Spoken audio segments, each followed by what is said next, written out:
नमस्कार, जय हिंद दोस्तों। स्वागत है एक बार फिर से आपका इस लेक्चर में, जिसमें कि आज हम अगला टॉपिक लेने वाले हैं, जो कि है अंग्रेजों का आगमन। यानी कि जो तीसरी यूरोपीय कंपनी थी, अंग्रेज यानी कि ब्रिटिश थे, वो भारत में कैसे आए, उनका आगमन कैसे हुआ और किस तरीके से उनकी गतिविधियां आगे बढ़ी, उनको आज हम इस लेक्चर में समझने वाले हैं। तो बहुत ही इंपॉर्टेंट ये लेक्चर रहेगा। इस लेक्चर में आप अंग्रेजों की वो सारी एक्टिविटीज यहाँ पर कंप्लीट कर पाएंगे, जो कि आपके एग्जाम्स के लिए इंपॉर्टेंट है। तो अपने नोट पे लेकर बैठ जाइए, शॉर्ट नोट्स बनाते जाइए। साथ ही साथ में आपको पीडीएफ नोट्स में मिलेंगे, जो कि आपको यहाँ से ऑनलाइन माध्यम से उससे भी नोट्स बना सकते हैं। और अपनी क्लास को अनलिमिटेड टाइम आप देख सकते हैं, जिससे कि आपका बार बार रिवीजन भी होता रहेगा। तो चलिए शुरू करते हैं आज का, जो कि यूरोपीय कंपनी के जो आगमन हुआ था उसकी सीरीज में ये अगला लेक्चर है, जो कि है अंग्रेजों का आगमन। और मैं आपको बताना चाहता हूँ कि यूरोपीय ब्रिटिश कंपनी, जो कि अंग्रेजों की कंपनी थी, इसका जो लेक्चर होगा ये 2 या 3 पार्ट में हम इसको कंप्लीट करेंगे। काफी लेंदी है, क्योंकि अंग्रेज ही ब्रिटिश थे जो कि सबसे लंबे समय तक भारत में रहे, और उनकी जो एक्टिविटीज है उनको अपन को अच्छे से पढ़ना बहुत जरूरी है, क्योंकि इसमें से एग्जाम में क्वेश्चंस बहुत बनते हैं। हर एग्जाम में इसके क्वेश्चंस बनते हैं। तो ये कम से कम अपन आराम से इसको कंप्लीट करने वाले हैं 3 लेक्चर, या फिर 2 लेक्चर में भी कंप्लीट हो जाएगा। तो देखते हैं कितने लेक्चर बनते हैं। तो ये 2 या 3 लेक्चर में अपन इसको कंप्लीट करेंगे। शुरू करते हैं, चलिए। तो अराइवल, यूरोपीय अराइवल कंपनी में हम अंग्रेजों पर चल रहे हैं। तो शॉर्ट नोट्स के लिए आप तैयार रहिए, साथ में नोटपैड लेते हुए। तो अंग्रेज, अगर हम बात करें ब्रिटिश की, तो इनकी जो एक्टिविटी थी, इनका जो आगमन था वो कैसे हुआ। अगर बात कर रहे हैं अपन 16वीं शताब्दी की, तो 16वीं शताब्दी यानी कि 16th सेंचुरी में ही जितनी भी यूरोपीय कंपनी थी वो भारत में यहाँ पर ट्रेड के माध्यम से आई थी। तो यूरोपीय कंपनी, जो ब्रिटिश कंपनी थी, जो कि अंग्रेजों की कंपनी थी, ये भी 16वीं शताब्दी में भारत में प्रवेश करती है, और भारत में ये व्यापार के माध्यम से यहाँ पर आती है। तो जिन समस्त कंपनियों की बात कर लें, तो वो सारी की सारी, चाहे वो पुर्तगाली रहे हो, डचेज रहे हो, या फिर अन्य कंपनी रही हो, उन सभी कंपनियों में और सरकारों में भारत में अगर व्यापार और वाणिज्यिक गतिविधियों की बात कर लें, तो उनमें सबसे अधिक प्रभावी भूमिका निभाने वाली जो कंपनी थी वो थी अंग्रेजों की कंपनी, जो थी ब्रिटिश ईस्ट इंडिया कंपनी। ये सबसे अधिक इंपॉर्टेंट रोल प्ले किया भारत में, जो कि इन्होंने यहाँ पर व्यापार भी किया, और व्यापार के साथ में अन्य गतिविधियों में भी ये बाद में शामिल हुए। तो सबसे ज्यादा प्रभावी जो भूमिका निभाई वो अंग्रेजों ने यहाँ पर निभाई थी। कहाँ पर? भारत में। इतना पॉइंट आप याद कर लीजिएगा, बहुत इंपॉर्टेंट है। साथ ही साथ में अगर हम बात करें यहाँ पर, तो व्यापारिक उद्देश्य से भारत में आने के बाद इन्होंने भारत को अपना एक उपनिवेश बना लिया था। यानी कि यहाँ पर एक प्रकार से अपनी कॉलोनी डेवलप कर ली थी। का उद्देश्य यहाँ पर व्यापार करना था, लेकिन व्यापार के साथ साथ इन्होंने बाद में आगे चलकर भारत को अपना एक उपनिवेश, एक कॉलोनियल जो सिस्टम था वो यहाँ पर डेवलप कर लिया था, और इस प्रकार से भारत यूरोपीय कंपनी, ब्रिटिश कंपनी का एक उपनिवेश बन गया था। यहाँ पे कि यहाँ ये इन्वेस्ट करते थे, ट्रेड किया करते थे। आगे जाकर यहाँ पर अपने खुद के बनाए हुए, इंग्लैंड में बनाए हुए प्रोडक्ट को भारत में सेल किया करते थे। तो एक प्रकार से ये आने वाले समय में जब व्यापारिक उद्देश्य से आए, और बाद में इन्होंने इसको उपनिवेश बना लिया था। इतना पॉइंट आपका क्लियर होना चाहिए। हम अब आगे चलते हैं। भारत में इनकी जो गतिविधियां थी वो काफी लंबे समय तक रही। जैसे कि मैं आपको बता चुका हूं, सबसे अधिक समय पर अगर किसी यूरोपीय कंपनी ने भारत पर शासन किया तो वो थी ब्रिटिश ईस्ट इंडिया कंपनी, जो कि भारत में यहाँ पर सबसे दीर्घ काल समय तक तो भारत में रही। उन्होंने व्यापार, शुरुआत में तो ये व्यापार के उद्देश्य से आए थे। इनका जो प्राइमरी एम था, प्राथमिक उद्देश्य जो था वो व्यापार करना था, लेकिन धीमे धीमे ये इन्होंने अपने आप को राजनीतिक सत्ता की चादर ओढ़ ली, और राजनीतिक गतिविधियों में भी अपने आप को इन्होंने शामिल कर लिया था।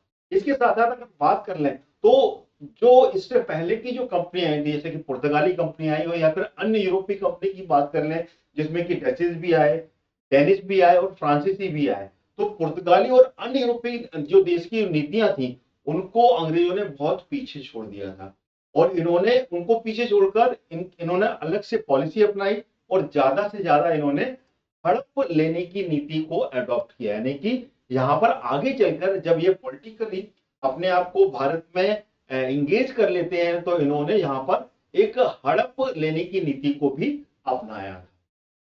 अंग्रेजों की जो सफलता का कारण वो यही था कि यहाँ पर इनका प्रमुख उद्देश्य जो था वो भारत सहित पूरा का पूरा जो एशियाई क्षेत्र था, जो एशिया रीजन था उसमें व्यापार के रूप को समझना था, और समझने के बाद में यहां पर व्यापार करना था। तो उसके लिए क्या, व्यापार विस्तार में इन्होंने पॉलिटिकली और सैनिक शक्ति का भी सहारा, यानी कि इन्होंने अपने पावर का भी उपयोग करना चालू कर दिया था, और उसके सहारे से ये आगे बढ़े थे। इतना पॉइंट मेरे ख्याल से आपको क्लियर हो गया होगा। आगे चलते हैं। यहाँ पर अगर शुरुआत करें तो अंग्रेजों की जो शुरुआत होती है वो 1608 में होती है। यहाँ पर आपको दिख रहा होगा 1608 में भारत ये आते हैं, और 1608 से लेके 1947 1947 तक भारत में रहते हैं, और भारत में व्यापार के साथ साथ राजनीतिक गतिविधियों में अडॉप्ट होते होते इसको एक उपनिवेश के रूप में यहाँ पर अपने को यहाँ पर स्टेब्लिश कर लेते हैं भारत में। तो अंग्रेजियों की सफलता का कारण मैंने आपको बता दिया। यहाँ के पूरे व्यापार को समझना भारत को, और साथ में एशिया के पूरे व्यापार को यहाँ पर समझना था।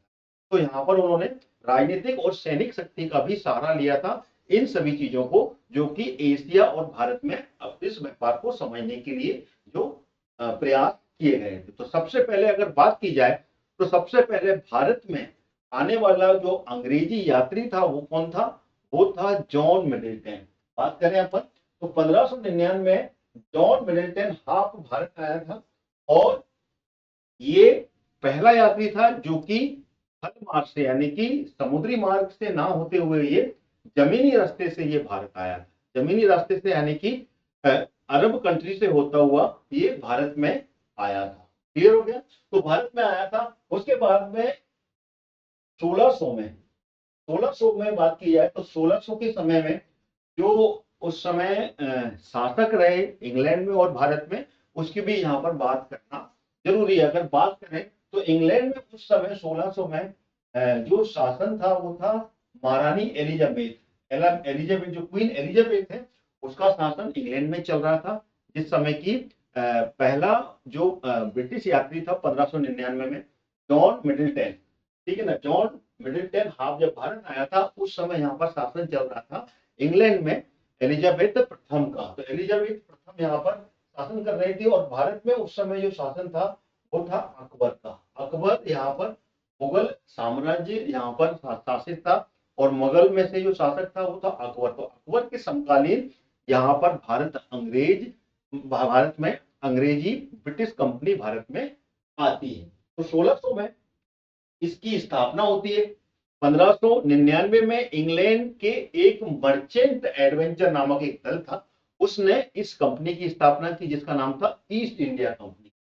ठीक है ना, एक निजी कंपनी थी ये यहाँ पर, जो कि एक यहाँ पर डिफरेंट जो यहाँ पर मर्चेंट होते थे वो मर्चेंट इस पूरी कंपनी के शेयरधारक थे। ठीक है ना, और इसका जो संचालन होता था उस संचालन में टोटल जो निर्देशक मंडल यानी कि बोर्ड ऑफ डायरेक्टर्स हैं वो यहाँ पर 24 बोर्ड ऑफ डायरेक्टर की नियुक्ति यहाँ पर की गई थी।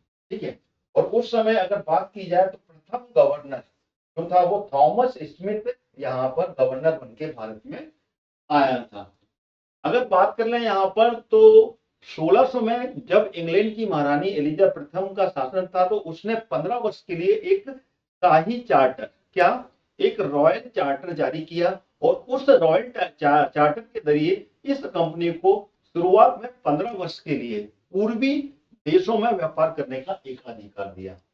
1600 में एलिजाबेथ ने पहले इसने 15 वर्षों का व्यापार अधिकार दिया, जो कि एक चार्टर के तहत, एक रॉयल चार्टर के तहत यहाँ पर परमिशन दी गई थी कंपनी को, जो कि एक यहाँ पर एक अधिकार था, यानी कि यही कंपनी है जो पहले 15 वर्षों के लिए पूर्वी देश यानी कि भारत में यहाँ पर जो दक्षिण पूर्वी एशियाई देश है यहाँ पर व्यापार के लिए जाएगी। इसके अलावा कोई भी ब्रिटिश कंपनी भारत में नहीं जाएगी। तो यहाँ पर परमिशन पहले 15 वर्षों के लिए इनको मिल गई थी।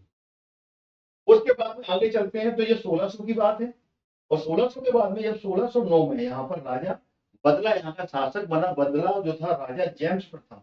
उस समय जो किंग थे एलिजाबेथ प्रथम के बाद में जेम्स प्रथम आगे चल के जब यहाँ के शासक बनते हैं इंग्लैंड के, तो उन्होंने इस कंपनी को, ब्रिटिश ईस्ट इंडिया कंपनी को, जो इसके व्यापार का जो समय सीमा थी वो यहाँ पर अनलिमिटेड कर दे दिया, यानी कि इसका जो एकाधिकार था वो अनिश्चित काल के लिए बढ़ा दिया था।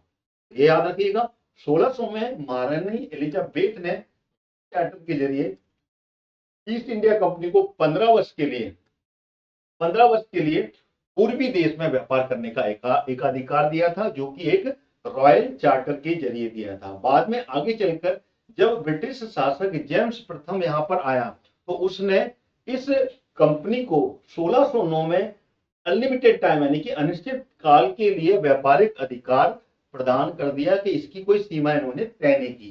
बाद में आगे चलकर इसकी सीमा को यहाँ पर थोड़ा सा कंट्रोल किया गया था, जब इसमें जब एक्ट, इंडियन एक्ट, जो ब्रिटिश इंडिया एक्ट जब आए तो उस समय जाकर यहाँ पर अन्य कंपनियों को भी यहाँ पर बिजनेस के लिए बुलाया गया था।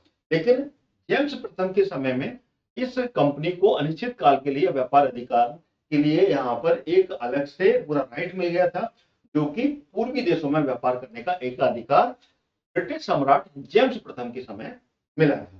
कंपनी का जो प्रारंभिक उद्देश्य जो था वो यहाँ पर व्यापार करना ही था, ना कि यहाँ पर भूभाग पर अधिकार करना था। यानी कि इनका जो प्रमुख पहला जो मोटिव था वो मोटिव था यहाँ पर सिर्फ व्यापार करने के उद्देश्य से ये भारत आए थे, ना कि यहाँ पर यहाँ के भूमि पर अधिकार यहाँ पर कब्जा करने के लिए आए थे या फिर यहाँ पर हड़प करने के लिए आए थे। कोई भी ऐसी पॉलिसी नहीं थी। लेकिन आगे चलकर ये परिस्थितियां इनको यहाँ पर अनुकूल बनती गई और यहाँ पर इन्होंने शासन करना चालू कर दिया था, एक प्रकार से उपनिवेश बनाया था।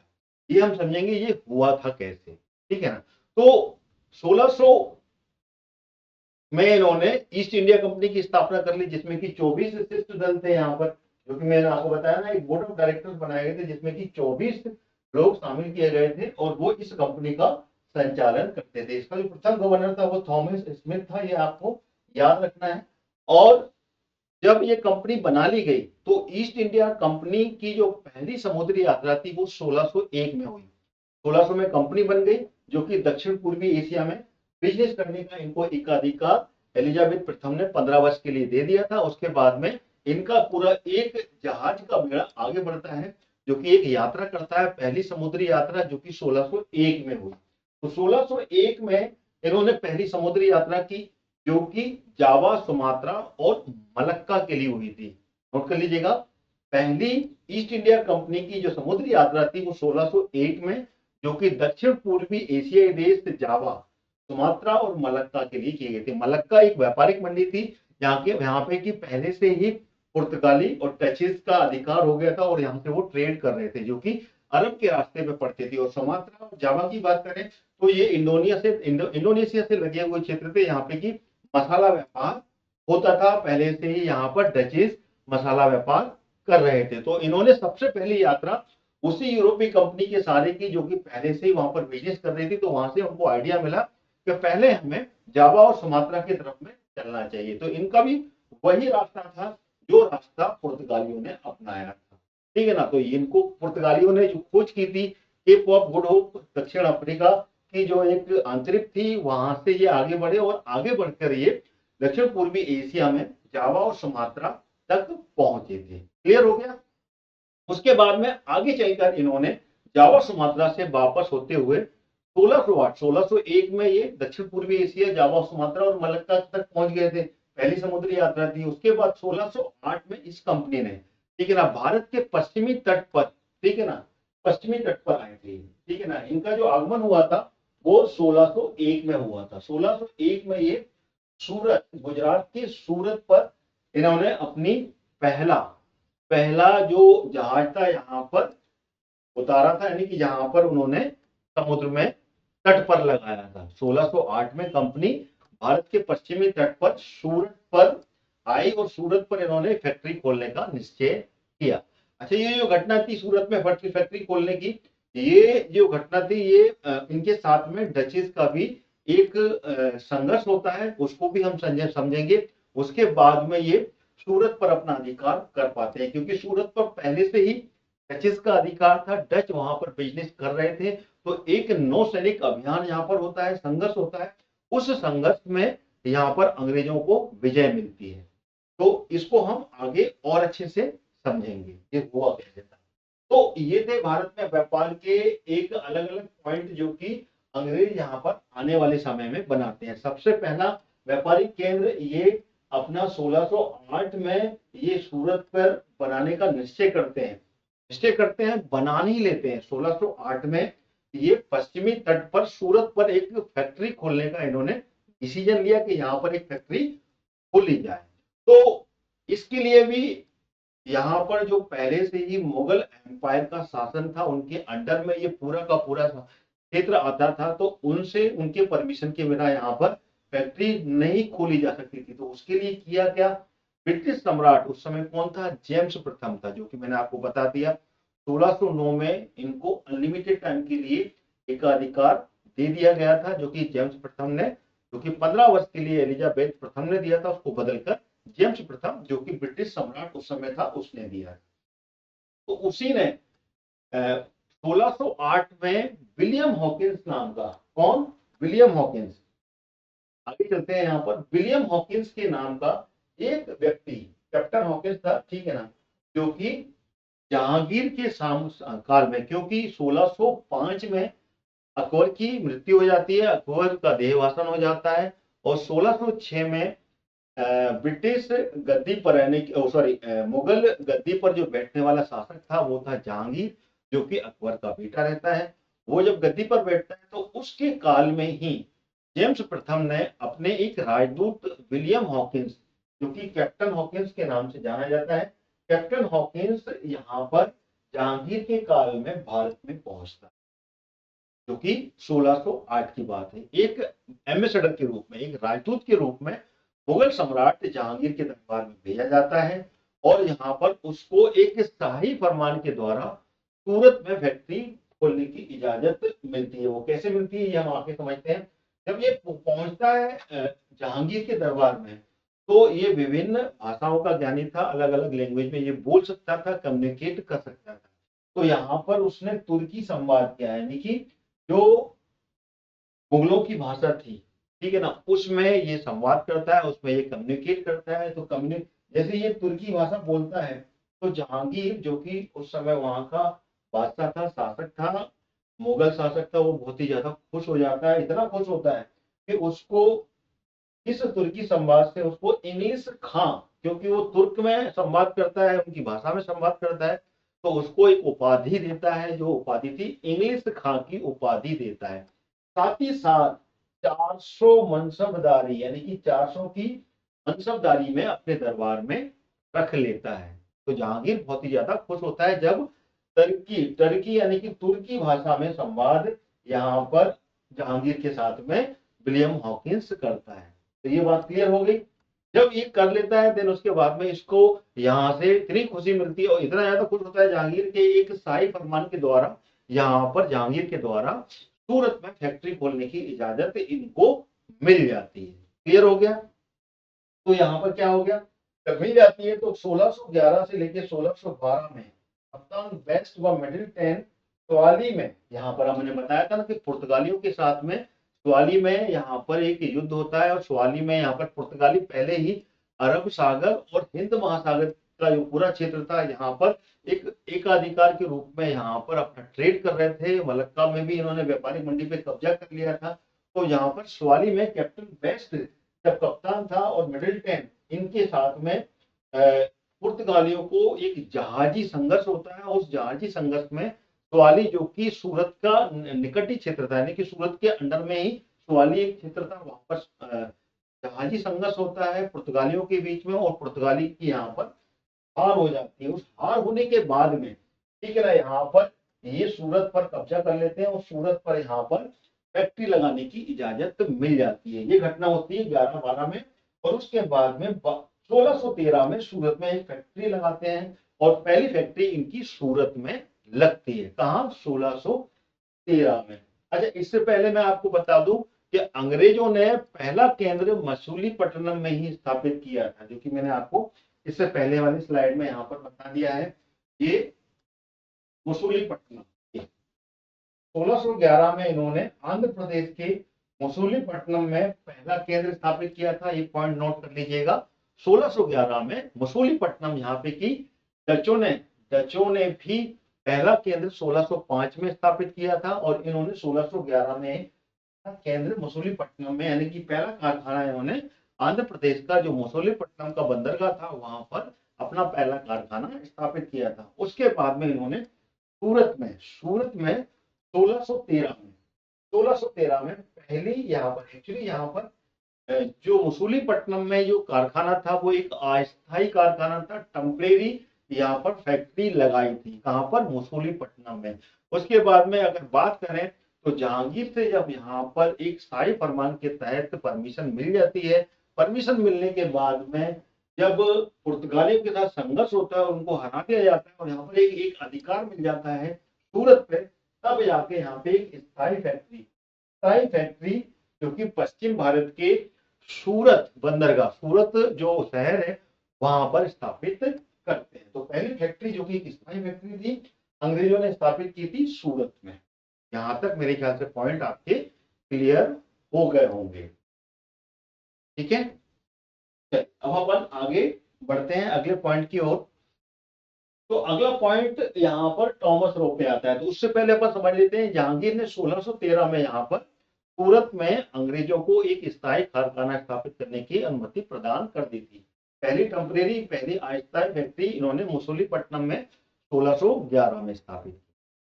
अंग्रेजों के साथ में जो बेस्ट के द्वारा यहाँ पर जो युद्ध हुआ था, जो कि मैं आपको बता चुका हूँ, एक जहाजी बेड़े के साथ में पुर्तगालियों को यहाँ पर पराजित कर दिया था। और वहां पर जो पुर्तगालियों की जो मोनोपोली थी, राइट्स थे यहाँ पर ट्रेड करने की, वो यहाँ पर खत्म कर दिए थे और यहाँ पर अंग्रेजों ने भी अपना बिजनेस चालू कर दिया था। तो उसी के तहत सूरत में इन्होंने एक परमानेंट फैक्ट्री यानी कि एक स्थायी फैक्ट्री यहाँ पर खोली। कब? 1613 में। ठीक है ना, एक स्थायी कारखाना। अब हम आगे चलते हैं, आगे 1615 की बात है। तो 1615 में भी उस समय एक राजदूत भेजा गया जेम्स प्रथम के समय में, जिसका नाम था sir Thomas raw. Sir Thomas raw Jahangir के दरबार में आया और उसका जो उद्देश्य था वो था व्यापारिक संधि करने। क्या था? व्यापारिक, मुगल साम्राज्य से व्यापारिक संधि यानी कि व्यापार की अनुमति लेने का। यानी कि मुगल साम्राज्य के जो विभिन्न क्षेत्र थे, यहाँ पे कि पूरा मुगल साम्राज्य था, वहां पर व्यापार की अनुमति लेने के लिए जेम्स प्रथम ने जहांगीर के दरबार में टॉमस रो को 1615 में भेजा। ठीक है, और यहां से उन्होंने व्यापारिक संधि करने का प्रस्ताव दिया। तो इस संधि में टॉमस रो को सफलता मिली और मुगल सम्राट जहांगीर के द्वारा यहाँ पर एक फरमान के द्वारा परमिशन मिल गई। उसके बाद में मुगल साम्राज्य के जो विभिन्न क्षेत्र थे वहां पर व्यापार करने के लिए फैक्ट्री स्थापित करने का अधिकार इनको प्राप्त हो गया था, जो कि जहांगीर के द्वारा मिला था टॉमस रो को एक शाही फरमान के द्वारा मुगल एम्पायर के विभिन्न क्षेत्रों में व्यापार करने। यहां तक मेरे ख्याल से पॉइंट आपके क्लियर हो जाने चाहिए। उसके बाद अगर हम बात करें, जब इनको यहाँ पर पूरी परमिशन मिल गई अलग अलग क्षेत्रों में, जो कि एक मुगल एम्पायर का क्षेत्र था, तो वहां पर इन्होंने फिर अपने अलग अलग व्यापारिक कोठियां स्थापित की। तो 1623 तक अंग्रेजों ने अपने अलग अलग जो मुगल एम्पायर का क्षेत्र था वहां पर व्यापारिक कोठियां स्थापित कर दी थी। यहाँ पे कि सूरत, आगरा, अहमदाबाद, मसूलीपट्टनम और भड़ोच में अपनी व्यापारिक कोठियां इन्होंने स्थापित की थी। ठीक है, तो यहां पर मैं ये 4 पॉइंट लिख देता हूं कि 1623 तक लिख लीजिएगा। 1623 तक इन्होंने शाही परवान के द्वारा अंग्रेजों ने सूरत,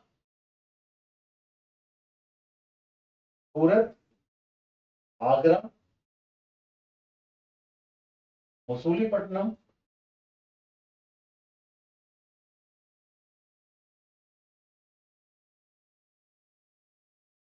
अहमदाबाद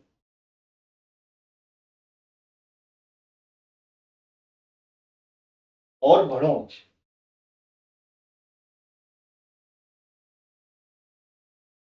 इन सभी जगह पर इन्होंने अपनी कोठियां यानी कि अपने कारखाने, अपनी कोठियां स्थापित की यहाँ पर। और ये कोठियां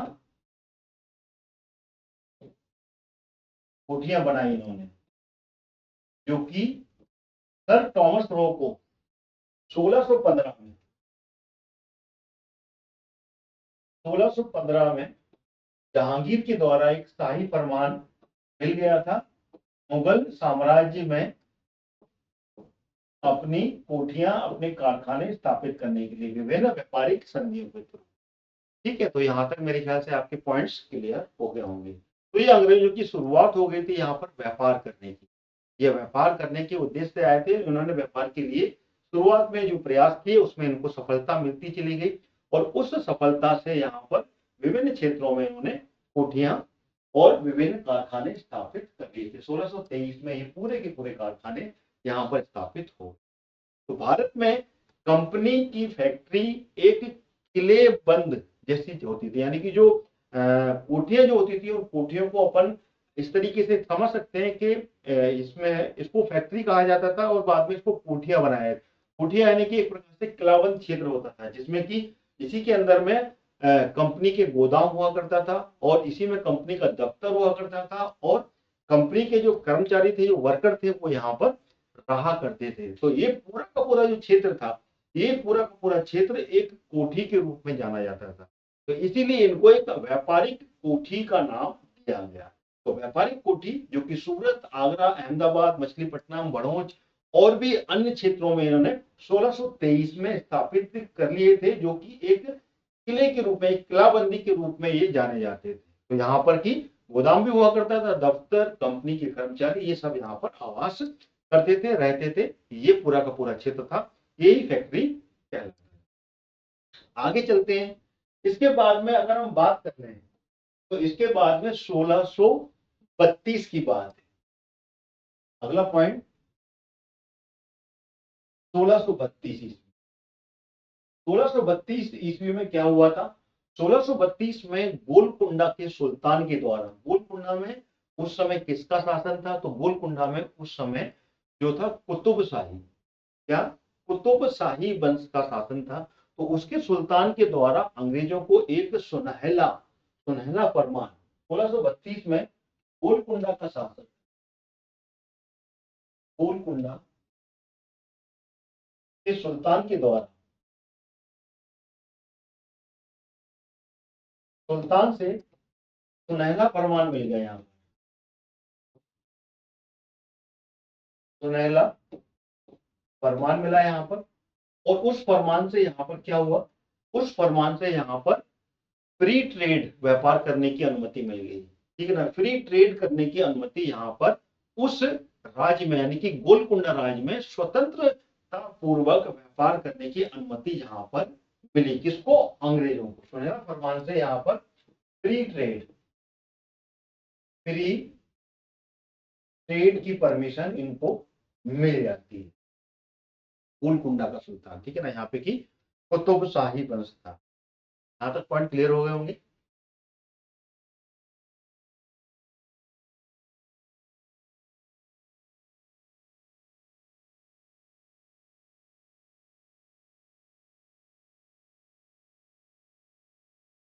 तो एक एक करके वो सारे पॉइंट्स आपको मैं यहाँ पर बता रहा हूँ, क्योंकि अंग्रेजों ने अपना किस तरीके से यहाँ पर ट्रेड का एक्सपेंशन किया था, यानी कि ट्रेड करने के लिए जो व्यापारिक कोठियां खुली थी, वो पूरे भारतवर्ष में कैसे कैसे आगे बढ़ेगी।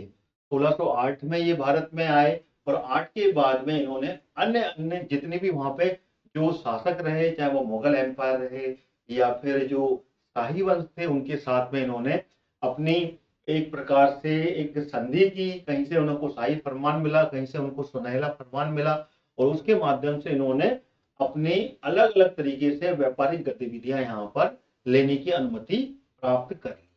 ठीक है, फिर आगे चलते हैं। तो आगे की जो घटना है वो है 1633। एक एक पॉइंट में आपको यहाँ पर क्लियर कर रहा हूँ। 1633 ईस्वी में ये अलग एक और यहाँ पर कारखाना स्थापित होता है, जो कि उड़ीसा के बालासोर में खोला गया था। यहाँ पर उड़ीसा, एक सफलता यहाँ पर उड़ीसा में मिलती है इनको। उड़ीसा में स्थापित हुआ, उड़ीसा के बालासोर में, बालासोर में यहाँ पर ये कारखाना स्थापित होता है, यानी कि फैक्ट्री लगाते हैं, कारखाना बनाते हैं। 1633 में, 1633 ईस्वी में उड़ीसा के बालासोर में खोला गया कारखाना, जो कि पूर्वी भारत में अंग्रेजों के द्वारा स्थापित पहला कारखाना था। ये क्या हो गया? पूर्वी भारत का पूर्वी भारत का पहला कारखाना था। ये पहला कारखाना, पहला कारखाना यहाँ पर स्थापित किया था अंग्रेजों के द्वारा। यानी कि इससे इससे पहले इन्होंने उत्तर में और पश्चिम में कारखाने स्थापित किए थे, लेकिन 1633 में उड़ीसा के बालासोर में जो कारखाना खोला गया वो पूर्वी भारत का अंग्रेजों के द्वारा स्थापित प्रथम कारखाना था। ठीक है, फिर आगे चलते हैं। तो अगला जो पॉइंट है वो है 1639 का।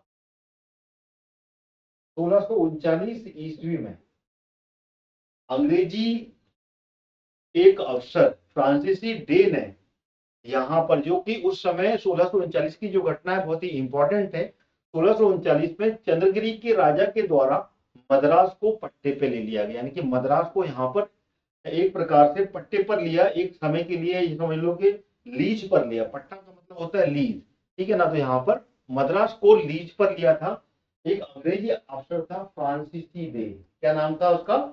फ्रांसीसी डे, फ्रांसिस डे के द्वारा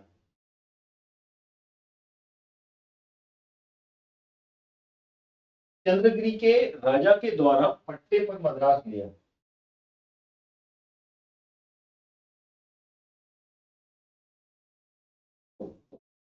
कि राजा ने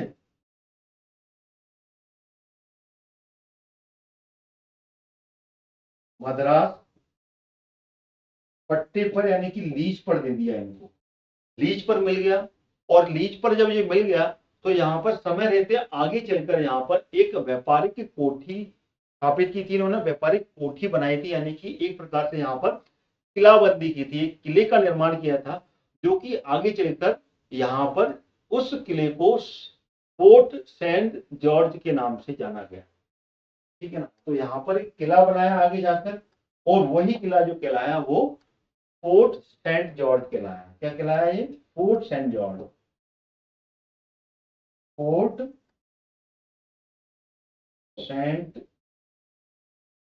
जॉर्ज, जॉर्ज बना, जो कि आगे चलकर यहाँ पर किला बनाया गया है। तो ये फ्रांसीसी डे, जो कि एक अंग्रेजी अफसर था, उसने 1639 में चंद्रगिरी के राजा मद्रास को पट्टे पर ले लिया था, लीज पर लिया, और आगे चलकर यहाँ पर एक किले का निर्माण किया गया, जो कि फोर्ट सेंट जॉर्ज के नाम से जाना जाता। ठीक है, यहां तक मेरे ख्याल से पॉइंट आपकी क्लियर हो गया होंगे।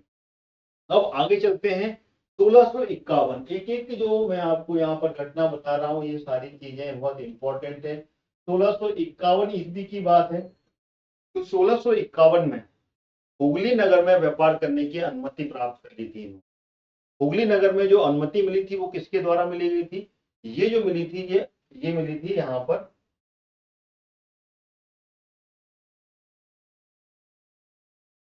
औरंगजेब के द्वारा। ये देखिए, ये पॉइंट दिख रहा है, औरंगजेब के द्वारा। जो औरंगजेब का शासन था वो 1658 से लेके 1707 तक, 1707 तक औरंगजेब मुगल गद्दी पर बैठता है, मुगल एम्पायर का जब शासक बनता है।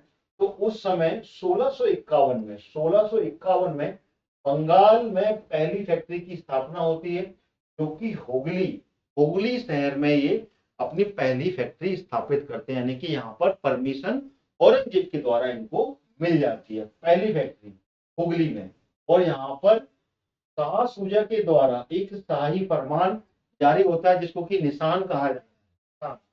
ठीक है ना। और इस निशान से यहाँ पर व्यापारिक अनुमति मिलती है, जो कि 3000 रुपए वार्षिक टैक्स, यानी कि वार्षिक कर का यहाँ पर भुगतान कर आप यहाँ पर ट्रेड कर सकते हैं। यानी कि बार बार टैक्स ना देते हुए सिर्फ एक बार यहाँ पर आपको टैक्स देना है, जो कि वार्षिक कर था 3000 रुपए, जो कि शाह सूजा के द्वारा यहाँ पर ये एक निशान शाही फरमान जारी कर दिया जाता है, जो कि वार्षिक यहाँ पर कर था 3000 रुपए व्यापारिक पर। यहाँ पर इनको व्यापार करने की परमिशन मिल जाती, कहाँ पर? हुगली बंगाल में। ठीक है। और ये जो वो था क्या नाम है, ये जो क्षेत्र था, इस क्षेत्र में धीमे धीमे करके अन्य क्षेत्रों में भी कारखाने खोले गए थे 1651 में, जब बंगाल, क्योंकि बंगाल में उस समय बिहार भी आता था और बिहार के बाद में ये जो उड़ीसा का क्षेत्र है ये भी इसमें शामिल था। तो हम बात कर ले 1651 में जब हुगली नगर में व्यापारिक कोठी व्यापार करने की परमिशन मिल गई, तो इन्होंने बंगाल, बिहार और बिहार का पटना क्षेत्र और ढाका यहाँ पर भी अपने कारखाने स्थापित किए थे। ठीक है, तो कारखाने स्थापित करने के बाद में फिर अगला जो पॉइंट है यहाँ पे कि मैं आपको ले आना चाहता हूँ, कहाँ पे था मैं, 1651 में। 1651 में तो ये घटना मैंने आपको बता दी। उसके बाद में 1651 में हुगली में परमिशन मिल जाती है। यहाँ पर हुगली, हुगली जो कि बंगाल का क्षेत्र है, बंगाल, यहाँ पर फैक्ट्री लगाई जाती है, यहाँ पे कारखाना खोला जाता है। ठीक है, उसके बाद में हम बात करते हैं 1661 की। तो 1661 ईस्वी में, 1661 की ईस्वी में यहाँ पर जो ब्रिटेन के राजा बदल जाते हैं। ठीक है ना, जेम्स प्रथम के बाद में 1651 आते आते यहाँ पे ब्रिटेन का जो शासक था, जो राजा था, जो किंग था, वो किंग बदल गया। और उस समय यहाँ पर जो शासक था, जो राजा था, वो था चार्ल्स द सेकेंड। तो इस समय चार्ल्स सेकेंड, ठीक है ना, ब्रिटिश के जो राजा थे, ब्रिटिश ब्रिटिश राजा,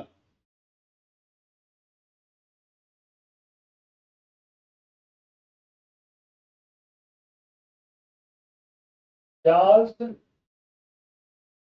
सेकेंड,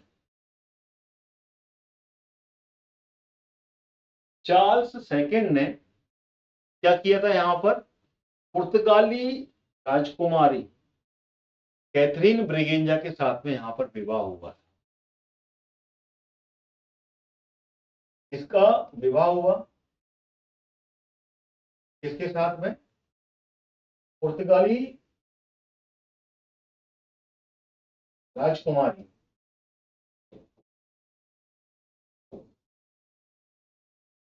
कैथरीन के साथ में। किसके साथ,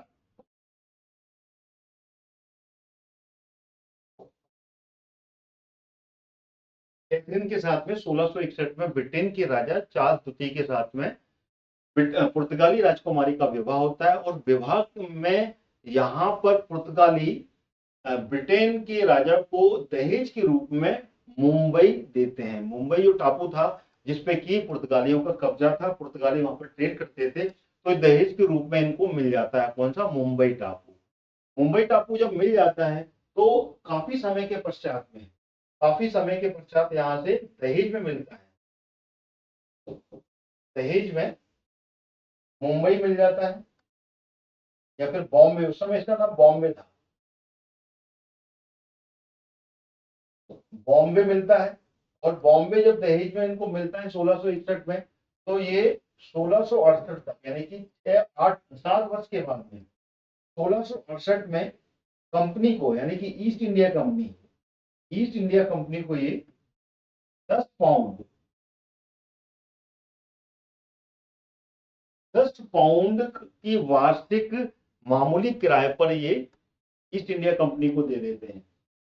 10 पाउंड का जो मामूली सा रेंट था, उस रेंट में, और ये एनुअली रेंट था, क्या था, एनुअली,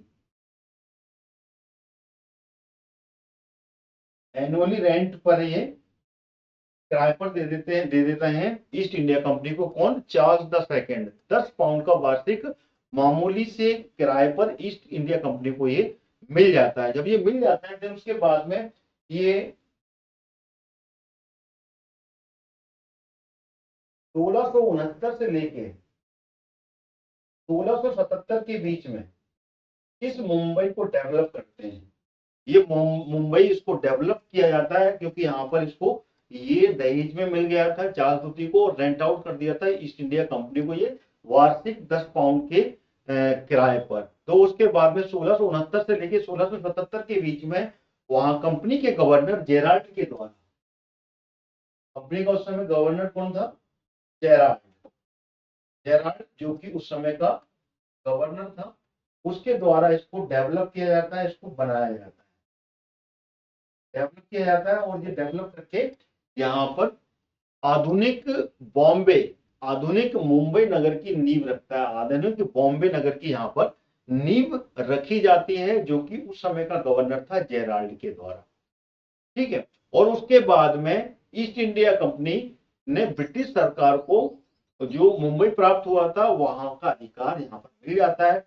और इस भौगोलिक परिस्थिति का बहुत ज्यादा यहाँ पे फायदा इनको मिला, क्योंकि ये जो क्षेत्र था ये भौगोलिक दृष्टि से काफी ज्यादा अच्छा था। और इस कारण से इनका जो पहले मुख्यालय था जो कि सूरत था, तो सूरत में जो मुख्यालय बनाया गया था, जो हेडक्वार्टर था, उस हेडक्वार्टर्स को ये शिफ्ट कर लेते हैं कहां पर, मुंबई में।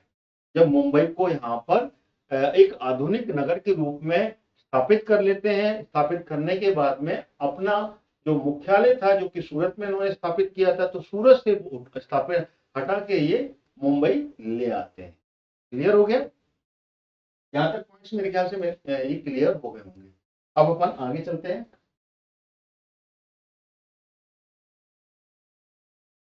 अब हम आगे चलते हैं। ये जब 1668 में मुंबई 1669 से लेके 1677 के बीच में मुंबई बन जाता है, तो इस बीच में 1686 की एक प्रमुख घटना है। उस घटना को भी आपको यहाँ पर याद रखना होगा, जो कि मैंने यहाँ पर स्लाइड में पहले आपको दिखा चुका हूँ। 1668 में यहाँ पर एक युद्ध होता है अंग्रेज बनाम मुगलों के बीच में। क्यों होता है? क्योंकि यहाँ पर जिस तरीके से कारखाना जो कि बनाया गया था कब, 1623 के बाद, 1623 के बाद में टॉमस रॉ ने जो परमिशन दी थी, उसके बाद में विभिन्न क्षेत्रों में यहाँ पर जो कारखाने बनाए गए, उस कारखाने में हुगली में भी कारखाना जो कि बनाया गया था, जिसमें कि जो मुसान, ठीक है ना, अजीम मुसान ने जो परमिशन दी थी 3000 वार्षिक टैक्सेस देने के बाद में यहाँ पर आप फ्री, यहाँ पर टैक्स का यहाँ पर बिजनेस कर सकते थे। उसके बाद में उन्होंने हुगली पर लूट चालू कर दी थी। तो हुगली पर जब लूट चालू कर दी, लूटना चालू किया, तो लूटने के बाद में यहाँ पर, ठीक है ना, इन्होंने क्या किया था, अंग्रेजों से हुगली और मछलीपट्टनम को यहाँ पर छीन लिया था। कब? 1668 में। 1668 में इन्होंने हुगली को छीन लिया। यहाँ पे की मुगल और अंग्रेजों के बीच में यहाँ पर सेनाओं का संघर्ष हुआ, और उसके बाद में जितने भी यहाँ पर जो छोटे अपने कारखाने स्थापित किए थे, ये कारखाने पूरे के पूरे औरंगजेब अपने पास में रख लेता है, छीन लेता है इस पर। और ये पूरे के पूरे जितने भी कारखाने थे, इन पर इनके अधिकार खत्म हो जाते हैं। लेकिन अंग्रेज बहुत चालाक थे, हर चीज को हैंडल करना जानते थे। जब इनको एक रियलाइज हुआ कि हमने यहाँ पर गलती की है, तो अंग्रेजों के द्वारा यहाँ पर माफीनामा औरंगजेब के पास में पहुंचता है। क्षमा याचना करते हैं ये, और क्षमा याचना जब करते हैं, जब क्षमा मांग लेते हैं, अपने आप की अपनी गलतियों को स्वीकार कर लेते हैं, तो औरंगजेब इनको माफ कर देता है। और माफी के एवज में औरंगजेब यहाँ पर 1.5 लाख रुपए मुआवजा मांगता है। कितना? 1.5 लाख रुपए। जब 1.5 लाख रुपए मुआवजा मांगता है, तो अंग्रेजों को यहाँ पर माफी मिल जाती है 1.5 लाख रुपए देने पर। 1.5 लाख रुपए मुआवजा देने के बदले जितने भी इन्होंने व्यापारिक अधिकार, जो व्यापारिक कोठियां थी, व्यापारिक जो फैक्ट्री थी, जो कि सूरत, मछलीपट्टनम, विशाखापट्टनम और जितने भी क्षेत्र में, हुगली में और अन्य क्षेत्रों में जो कि मुगल साम्राज्य के अंतर्गत आते थे, वो सारे के सारे औरंगजेब ने यहाँ पर वापस दे दिए। यानी कि दोबारा से यहाँ पर इनको व्यापारिक अधिकार प्राप्त हो। तो ये घटना थी 1668 की। अब हम आगे बढ़ते हैं, जो कि मैंने आपको यहाँ पर बताया है। तो आगे की बात करें तो हम आगे बात कर लेते हैं 1698 की। ठीक है ना? तो 1698 की बात है, तो 1698 की जो घटना है वो है बंगाल के 3 गांव, यानी कि यहाँ पर जो बंगाल के 3 गांव हैं, सुतानाती, गोविंदपुर और काली घाट, जिसको कि कालीकाता के नाम से या फिर कलकत्ता के नाम से भी जाना जाता था, ये 3 गांव 1698 में अजीम मुसान, जो कि बंगाल का उस समय गवर्नर था, बंगाल का जो फौजदार था वहां पर, तो उसके द्वारा यहाँ पर ये 3 गांव की जमींदारी अंग्रेजों को मिल जाती है, यानी कि अंग्रेजों को ये मिल जाते हैं। काली काट या फिर इसको काली घाट या काली कत्ता के नाम से भी कलकत्ता के नाम से भी जाना जाता है। सुल्तानाती ये बंगाल का ही है, और गोविंदपुर, ये 3 गांव की यहाँ पर जमींदारी अंग्रेजों को मिलती है। जब अंग्रेजों को ये 3 गांव मिल जाते हैं तो यह तीनों गांव को मिलकर यहाँ पर कलकत्ता शहर की नींव रखी जाती है। जो नींव कौन रखता है? जॉब चरना।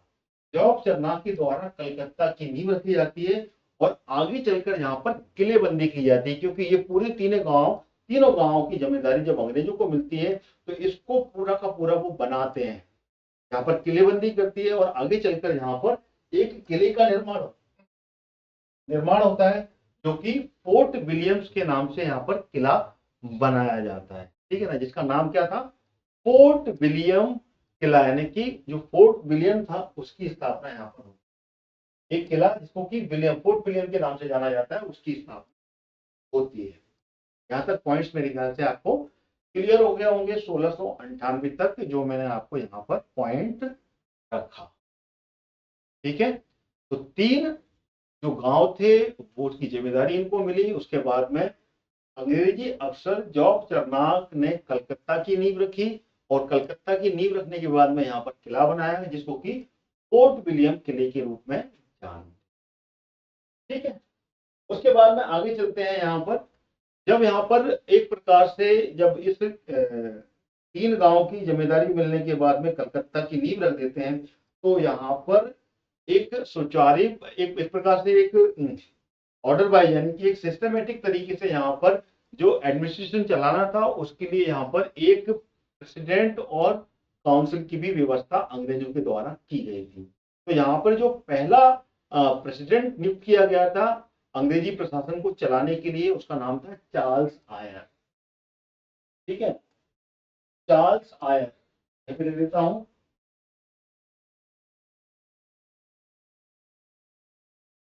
चार्ल्स आयर, जो कि कलकत्ता बनने के बाद में प्रशासनिक गतिविधियां, प्रशासनिक व्यवस्था को संभालने के लिए पहला प्रशासनिक अधिकारी यहाँ पर बनता है, जो कि पहला प्रेसिडेंट नियुक्त किया जाता है। ठीक है ना, प्रथम प्रेसिडेंट, पहला अफसर प्रेसिडेंट नियुक्त होता है।